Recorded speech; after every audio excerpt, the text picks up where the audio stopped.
दान वाली लोहड़ी। रमेश एक बहुत ही मेहनती लड़का था, जिसके पिता की पिछली लोहड़ी के कुछ दिनों बाद ही मौत हो गई थी। उसके पास बस उसके पिता की दी हुई कुछ किताबें थीं। रमेश जंगल से रोज लकड़ियां काट कर लाता था और उन्हें बेचकर अपना गुजारा करता और बचे हुए पैसों से अपने लिए कॉपी और पेन खरीद कर किताबों में से पढ़े हुए पाठ का अभ्यास करता रहता। अब लोहड़ी के दिन भी नजदीक थे। उसके गांव में लोहड़ी का त्योहार धूमधाम से मनाया जाता था। सब उसी की तैयारियों में लगे थे।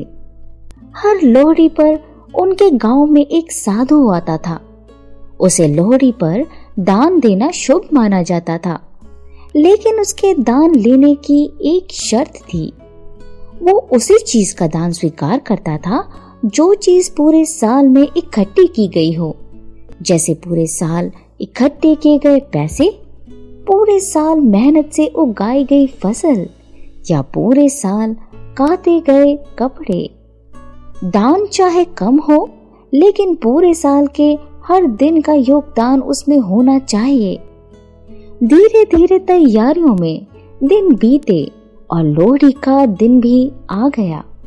दोपहर होते ही साधु भी वहां आ पहुंचा।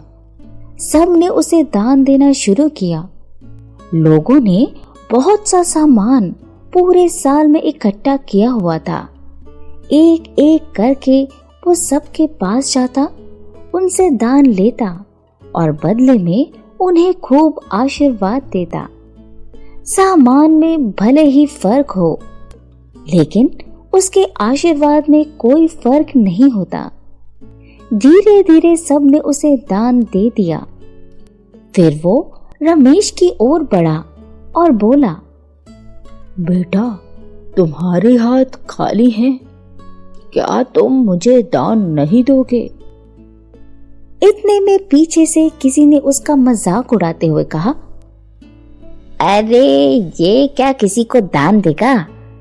इसे तो खुद ही कोई दान दे दे। गरीब लकड़हारा लकड़ियां काटने और बेचने में ही पूरा दिन बिता देता है। ना इसका कोई परिवार है और ना व्यापार। फिर रमेश ने भी उदास होते हुए कहा, मेरे पिताजी की मृत्यु हो चुकी है और मैं अकेला ही अपना गुजारा करता हूँ। मेरे पास ऐसा कुछ नहीं है जो मैंने पूरे साल में जोड़ा हो और जिसे मैं आपको दान में दे सकूं। यही सुनकर साधु ने मुस्कुराते हुए कहा, रमेश, अपनी मजबूरी और अपने दुखों को कुछ देर के लिए भुलाकर फिर सोचो, कुछ तो होगा जो तुम मुझे दे सकते हो। तुमने पूरे साल कुछ तो किया होगा। यही सुनकर रमेश भी सोच में पड़ गया और कुछ देर बाद उसने खुश होते हुए कहा, हाँ, मेरे पास कुछ है, मैं अभी लेकर आता हूँ। इतना कहकर वो अपने घर गया और कुछ किताबें उठाकर ले आया और साधु के पास आकर बोला, मैंने पूरे साल अपने पिता की दी हुई इन आखिरी किताबों से पढ़ाई की है और बहुत सारा ज्ञान अर्जित किया है। इन कॉपियों में मैंने खुद बहुत सी ऐसी चीजें लिखी हैं जो आपको बहुत कुछ सिखा सकती हैं और आपके ज्ञान की पूंजी को बढ़ा सकती हैं। अलग अलग भाषाएं, समस्या सुलझाने के नए और आसान तरीके और भी बहुत कुछ। ये मेरे ज्ञान का खजाना है जिसे मैंने पूरे साल में इकट्ठा किया है। ये आप लोहड़ी का दान समझकर रख लीजिए। रमेश की ये बातें सुनकर वहां खड़े लोग हंसने लगे और कहने लगे, देखो देखो, हमने इतनी कीमती चीजें साधु को दान दी हैं और उनके सामने ये अपने ज्ञान का खजाना उठाकर लाया है। भाई, ऐसा दान तो हमने पहली बार देखा है।